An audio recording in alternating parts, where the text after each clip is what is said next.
যে অসম্ভব ভালোবাসতে পারা মানুষটাও একসময় অসম্ভব ঘৃণা করতে শিখে যায়। আজ আপনার সামান্য কথার আঘাতে কেঁদে ফেলা মানুষটা একসময় আপনাকে হারিয়েও আর কাঁদবে না।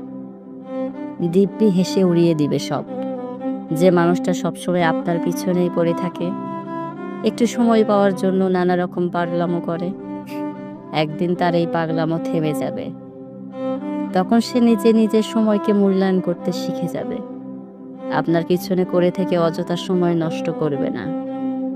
আজ খুব সহজে পেয়ে গেছেন বলে যাকে ইচ্ছে মতো অপমান অবহেলা করছেন, একদিন সেই মানুষটা আপনার থেকে খুব নিষ্ঠুরভাবে মুখ ফিরিয়ে নেবে।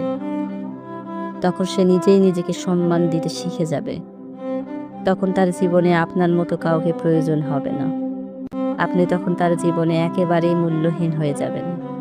সেদিন বুঝবেন অবহেলার বিনিময়ে কেউ পাল্টা অবহেলা ছুঁড়ে মারলে ঠিক